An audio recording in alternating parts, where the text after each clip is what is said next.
Hello there folks, welcome back to the Chap's Guide. My name is Ash and I am your host on this journey through men's style, self-development and personal grooming. Today, watch content, specifically answering a question for a viewer who's found himself with a bit of a difficult question. Now, the question comes from Murilo, who is a 38-year-old psychiatrist in Brazil, so from South America. And his question is this. He's got a conundrum to choose between two watches, but let me expand on his question. So he tells me he owns 3 watches at the moment.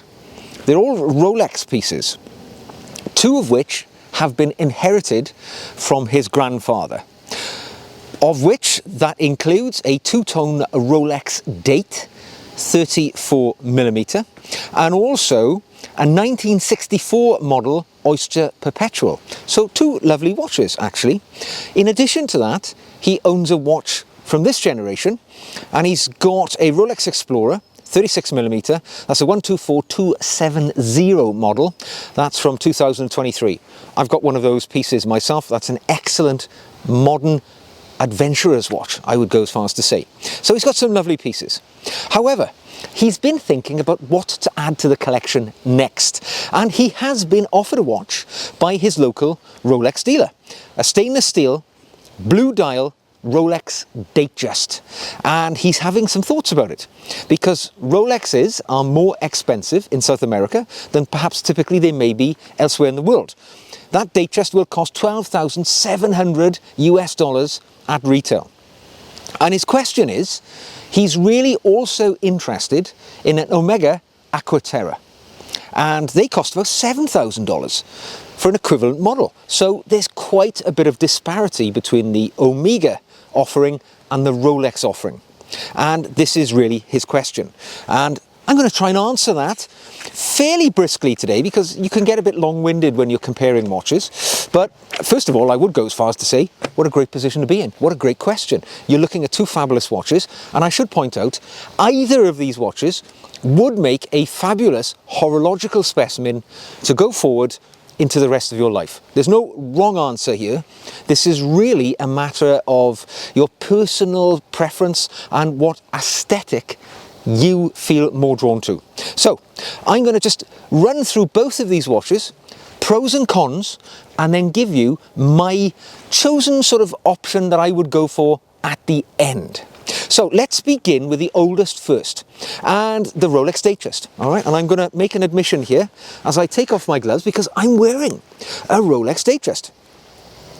This is a 36mm stainless steel Rolex Datejust with a blue sunburst dial, and I've had it for a number of years. It's a 116234 reference.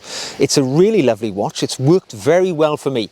Let's delve into the world of the Datejust, which came into existence. It was born in 1945, and Rolex brought this watch out as a celebratory model because in 1945 the brand was celebrating 40 years, and to mark that special milestone they brought out a whole new model, the Datejust. The Datejust was designed to be not a sports watch but more of an everyday piece. It's a rugged, rough and tumble watch, but it's also got a slight leaning towards the slighter, smarter side. Now in the modern world, if you looked at a Datejust from today, it doesn't look that far removed from the original Datejust which came into being in 1945. Their evolution has been slow, but still highly recognizable, which for me I rather like, because it means that the watch I've got now is going to look equally timeless in decades ahead. So nice to know that your watch isn't going to be obsolete and no longer in trend. Today, the Datejust is available in 2 sizes, in the men's sizes.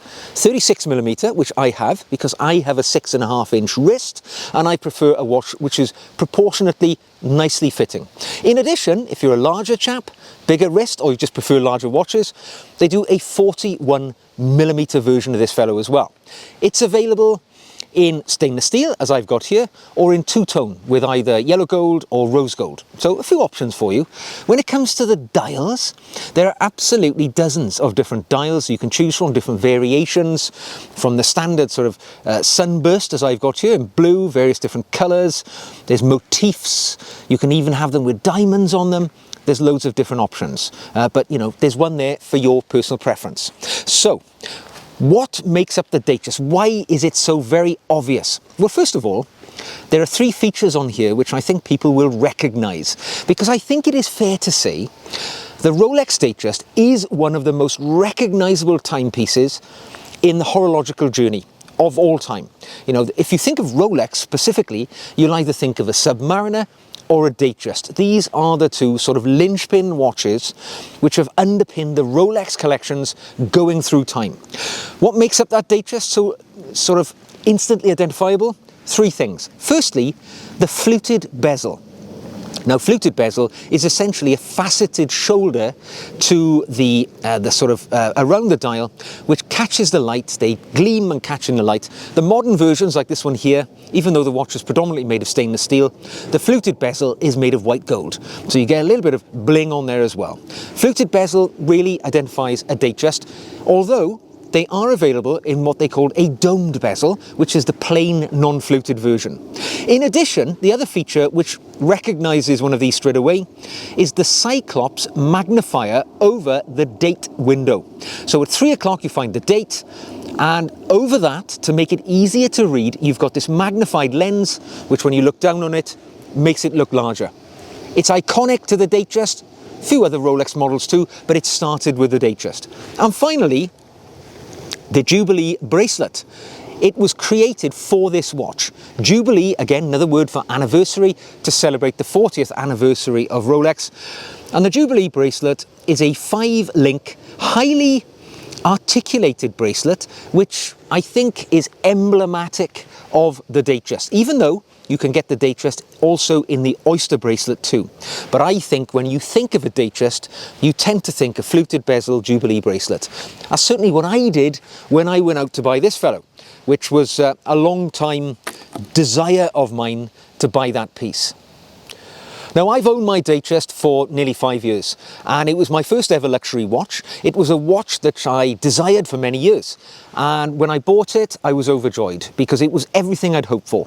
It was rugged, it was robust. You know, it's actually considered to be something of a dressy watch these days, but actually it's just as tough and as rugged as many other watches which people will consider to be a sports watch. It's got a screw-down crown. It's got 100 meters of water resistance. It's got an oyster perpetual case, as they call it, which means it's as tough in the water as pretty much any other watch, which often are called dive watches. So quite solid, quite robust. It's got a simple movement inside. Just gives you the day and the date, but you know, this particular model has only got a 40-hour power reserve. It's a few years old now. The more modern ones, I think, have 70-hour power reserves. So they keep on ticking, they do their job. It is a superlative chronometer, which means it's tested to a certification body standard in Switzerland, and it's credited for plus or minus 2 seconds per 24 hours or so. So really quite accurate, nice little watch. What I like about this one, quite versatile. You can wear it with a suit, you can wear it with swimming trunks. So that's where it fits into my collection.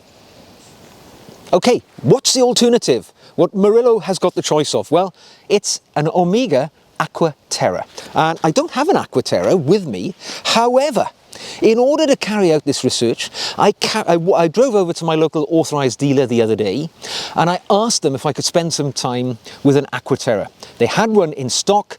I sat down, I was allowed as much time as I wanted to take some photos, to enjoy it on the wrist, ask questions about. I just generally got the opportunity to learn more and spend time with the Aqua Terra, so I could, in all honesty, answer this question with a little bit of personal experience. So, what can I tell you about the Aqua Terra?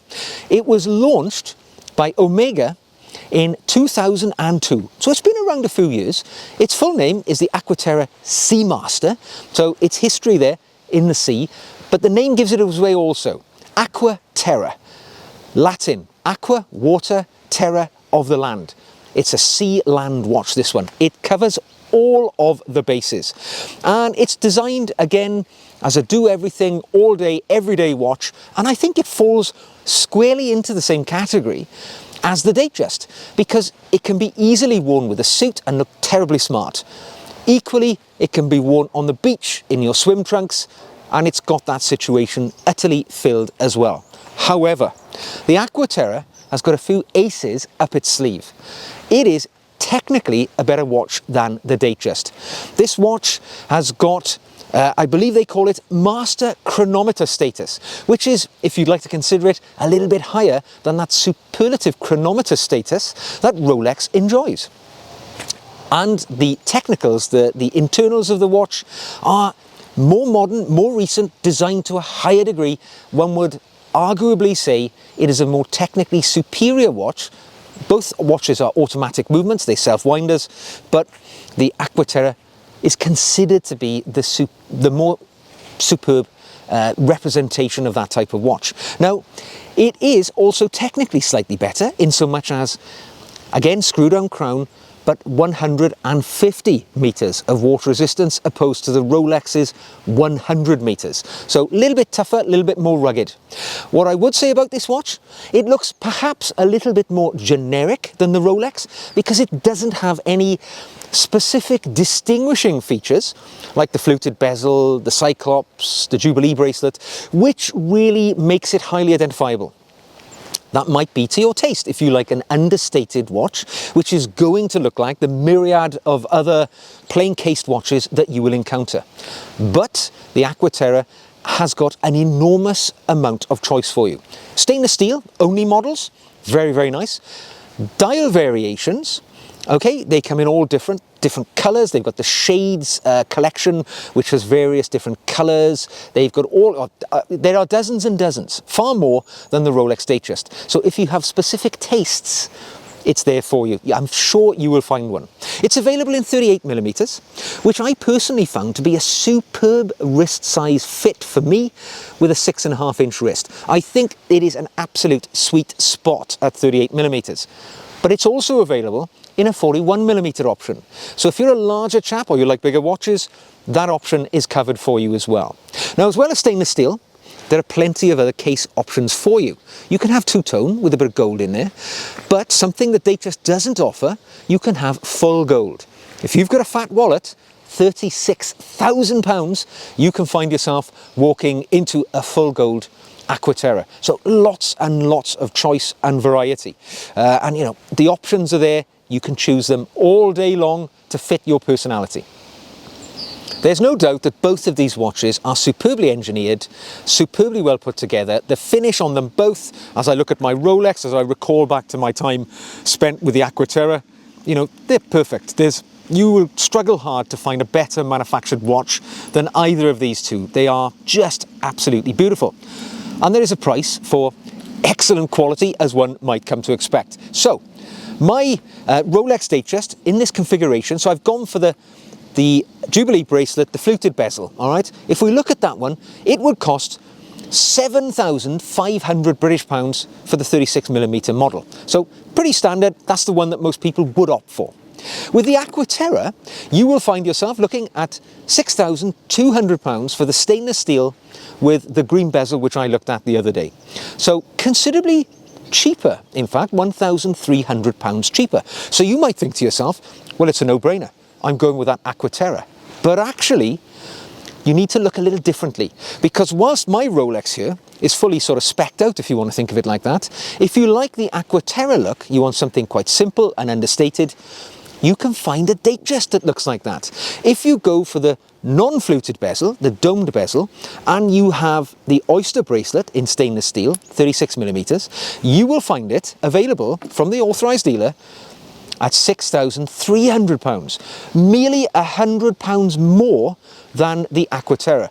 So when you take away the sort of fully specced out model and look at the base model, which is very similar in appearance to the Aqua Terra, or certainly the same sort of offering, you will find that price point is much closer. But then you have to consider things like value retention. and how easy it is to get one.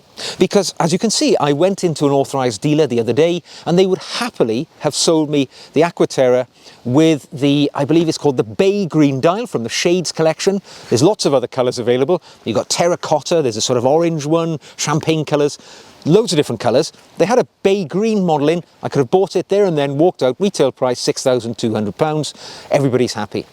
However, if I wanted a Rolex and they had them in the same store, same authorised dealer, there is no way in God's earth I could have found a stainless steel, even a Datejust for, well, to buy that day. I would have had to have expressed an interest. I would likely to have waited considerable periods of time, maybe over a year. If I was lucky, it might have been less, maybe somewhat less because it's a less desirable watch, the domed bezel and the oyster bracelet. But it's going to be not available anytime soon.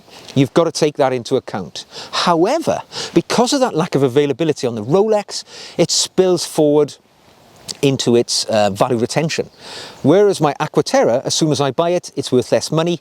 My Rolex, because of its scarcity and its high desirability, as soon as I buy it, I could sell it for more money on the pre-owned market, most likely. Not in every case, but most likely. So that has to be considered as well, the availability and the value retention. So, pros and cons. Let's run through them very quickly. Aqua Terra, pros, better mechanics, all right? The gubbins inside, the guts of it, technically more superior. Technically more water resistant. 150 meters water resistant opposed to the 100 meters of the Rolex. What else have we got? More options. You can have solid gold. There are a lot more dial variations available should that be your want as well. It is, as I've said, slightly cheaper. All right, you can get it a little bit less money than the Rolex, a lot less money if you don't want the specced out Datejust. The great size, that's definitely a pro. 38 millimeters is a marvelous size for most men's wrists. You're gonna struggle hard to find a wrist that doesn't fit that size, unless you're an enormous guy or a very small guy. And finally, I would say, I think it fits, or the dynamic of the watch may suit a younger generation. The Datejust definitely leans, because it's been around a long time, it leans towards perhaps maturity in the older gentleman, whereas the Aqua Terra, I would say maybe its style lends more easily to the younger generation, but it's a matter of personal preference. The cons, the negatives of the Aqua Terra, I would say it's not iconic, all right? It is perhaps slightly generic in its appearance. It would look from a distance as similar as many Tissot's or any Longines or many watches with a similar quite plain bezel. There is nothing which makes this watch stand out from the crowd, unlike the Rolex, which has got those little features we talked about. If I could sum it up really, the negativity around the Aqua Terra, I would say perhaps it doesn't feel special when you put it on your wrist. It feels like another watch, any other watch. What I would say about the Datejust, the pros about the watch, what is good about the watch, iconic design. It's the counter of what I just said about that Aqua Terra.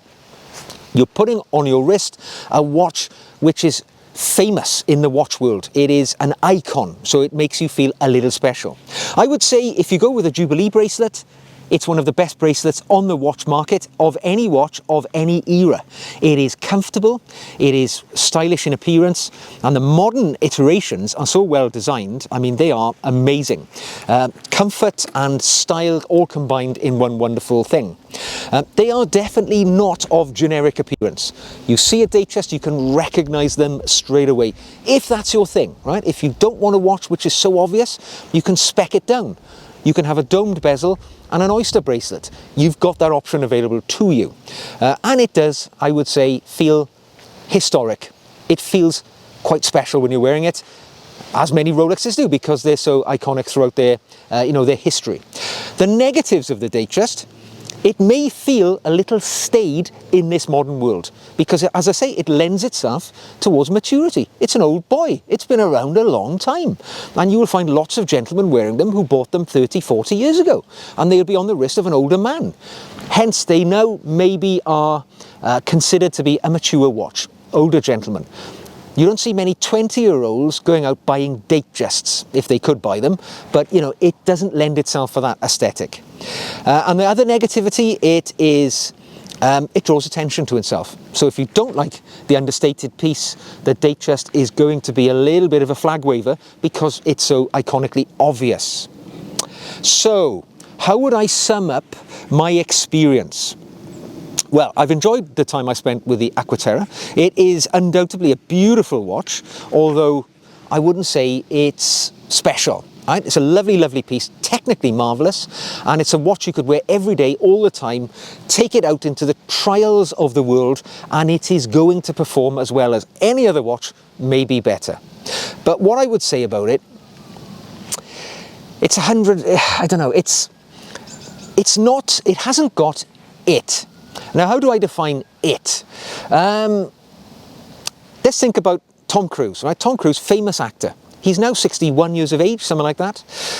He's got it, all right? You put Tom Cruise in a film, and even though there are younger, more fit, maybe better actors also in that film, eyes are going to be drawn to Tom Cruise because he's got it. It's that special, intangible thing. I would say perhaps the Datejust in this company, it has it. Because there are younger, better, more capable watches on the market, and I'm comparing it to one now. The Aqua Terra is arguably better in most of the categories we're talking about here today. But what I would say about the Aqua Terra, I don't think it's got it. That intangible thing that makes me drawn to the Datejust because it's a bit of a style icon, a bit like Tom Cruise. It might sound strange comparing it to Tom Cruise, but that's just, you know, the observations that I have drawn. You might say my views are skewed because I own a Datejust, but I'm really open-minded. I fell in love a little bit with the Aqua Terra, but I would be averse to spending £6,200 for a watch which doesn't light up my soul with a little bit of sparkle. And I just thought it was too generic. That's just my observation. However, everybody's taste, everybody's preference is different. You might feel totally different, and you might think that the Aqua Terra is great. It's certainly a magnificent performing watch, and it's got the, you know, the sort of edge on the Datejust in many regards. But I'm afraid I will not be trading in my Datejust for the Aqua Terra. It's just not special enough for me. I'll stick with the Tom Cruise of watches, which I have on my wrist. Now, I hope that's been of some use to you, Murillo. I mean, the truth is, you already own 3 Rolex watches, which are similar. You know, you've got the Date, the Oyster Perpetual, and the Explorer. They have got quite a strong aesthetic going. They're all very similar. Maybe the Aqua Terra for you might be that branching out into a different sphere of horology, which will, you know, sort of grant you more interest. And certainly it's a watch which you can wear in total confidence it's going to get the job done. I've put my cards on the table. I will leave it to you to decide. Let us know which path you take. So there we go. I hope you've enjoyed my review today, or my sort of response to a question. If you've enjoyed it, give it a thumbs up. If you'd like to see more, subscribe. If you want to ask me a question, drop it in. Love to answer it. It's my pleasure. Drop it into the comment section or send me an email, and I'd be delighted to assist in any way I can. If you'd like to support the channel, you could buy me a coffee, one-off thing, or you could even become a patron.